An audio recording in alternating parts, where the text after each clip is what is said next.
Hey, I'm John Cannell, and today on Preppy Kitchen we're making a fresh and delicious pasta primavera. So let's get started. First off, grab a large pot. We're gonna fill it with water and bring it to a boil. Put that over medium-high heat. Add a tablespoon or so of salt. This is a very delicate dish and your pasta needs to have some flavor. It cannot be bland. While the water comes to a boil, we're gonna do all of the prep work. For this recipe, you'll want half of a small red onion. So for this, I'm gonna use a third of it. It's a big one. Remove any papery skin, and now we're gonna give it a slice.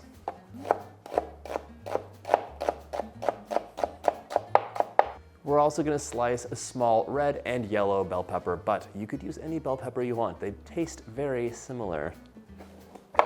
My friend told me that they're just the same pepper at a different stage of maturity, but Brian told me that's not true. You can let me know if one person's right and the other one's wrong. Okay, so remove the stem, any pith, and the seeds. This recipe is a delicious taste of spring, hence its name, pasta primavera, pasta spring. It has all these wonderful vegetables that are coming into their prime right as spring comes, and it is what you're ready for. You've had a winter of hearty, rich foods that are so comforting, but now you probably feel like having some lighter, brighter flavors. And this, with just a dash of butter and a little bit of cheese, but tons of veggies, has the most lovely combination of flavors, and the texture from all the crisp, tender vegetables and that lovely al dente pasta is just about perfect. Repeat for the yellow onion, and I always thought that this was an Italian dish just because of the name, but it's pasta. But it's not. It might have some Italian roots, but it was actually made popular in the 1970s at Cirque in New York. Okay. You want to have lots of color, lots of light flavors and vegetables. So we're also going to have a green zucchini and a yellow squash. Have them down the middle and cut them into thin slices. I actually love pasta primavera, but so many times if I've been at a restaurant and ordered it, the veggies are either overcooked, which they shouldn't be, or it's all bland. It's just like I'm eating partially cooked zucchinis, onions and peppers with a little bit of pasta and maybe some butter. That's it. This should not be the case. And all you need to do is use the right amount of salt, seasonings, and a couple more delicious things. There's no excuse for a bland pasta dish. If you haven't subscribed to the channel but you love delicious things, hit that sub button. There's 2 new recipes every week and always something delicious around the corner. My cutting board is full of veggies, but our water's come to a boil, so let's add 10 ounces of penne pasta right in there. Dump it right in. Okay, this is gonna cook pretty quickly, so let's get to work in a large skillet. Place your pan over medium-high heat, and we're gonna add 2 tablespoons of olive oil and get it nice and hot. You will know your oil's ready to go once it's shimmering in the pan, so you'll see little ripples from the heat.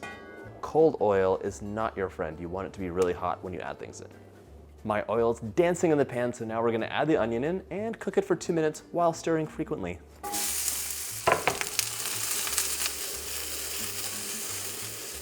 While it's cooking, cut your asparagus into reasonably sized pieces. Okay. My onions started to soften and it smells amazing, so let's add our asparagus in. There's 12 stalks, cut into pieces, and we're also gonna add the peppers in too.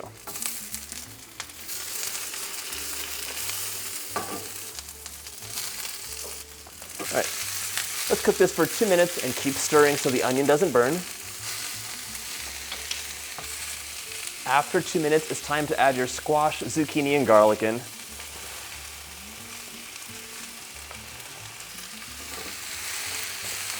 This is smelling so nice already. I love the fresh flavors. It'll smell much nicer once we add 4 cloves of garlic in, and I'm using a garlic press. If you want, you could mince them, but so tired of mincing garlic. Right now it's really important to mix, mix, mix, and stir this up so you don't have any like overcooked, burnt things on the bottom and raw squash and zucchini on top. You're gonna cook this for 2 to 3 or even 4 minutes while stirring frequently. All right, it's time to add 1 teaspoon of salt, half a teaspoon of black pepper,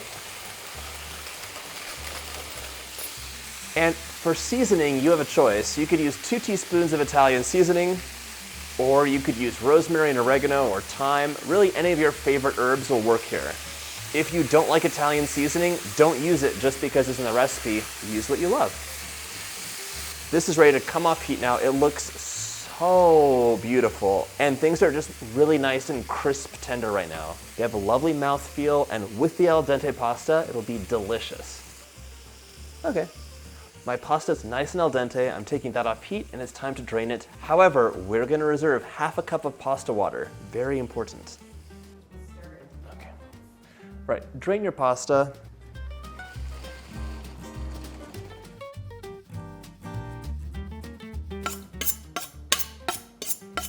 All right, so with a sharp knife, there's one more thing to do, and that is to have your 1 cup of grape tomatoes. These guys are so sweet, we do not need to cook them. They do not need to have anything added. They're delicious as is. So just cut them in half. There we go, all halved up. If that makes you nervous, you could do them one by one or between a plate.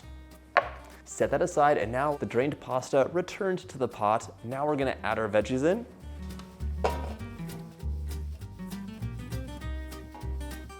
To this delicious concoction, I'm adding 2 tablespoons of butter. It'll melt right away, and it's gonna give you a lovely mouthfeel. Just 2 tablespoons of butter will take your crème pâtissière from delicious to divine. It just changes the way it hits your tongue.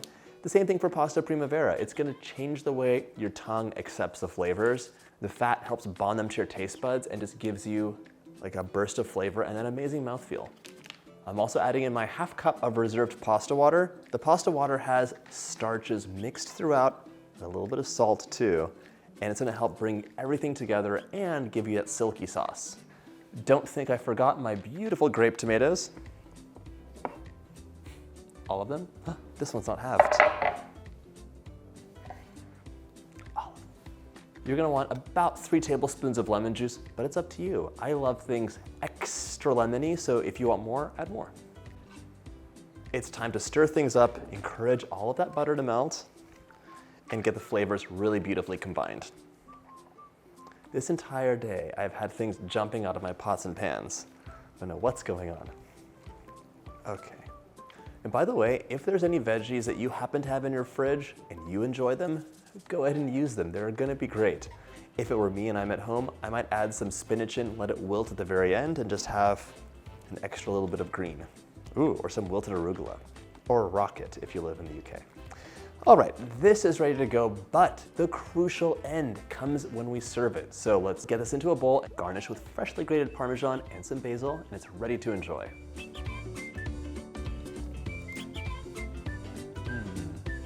That is a beautiful taste of spring and so much better than anything I've had at a restaurant. I hope you get a chance to make this recipe, and if you like this video, check out my pasta playlist.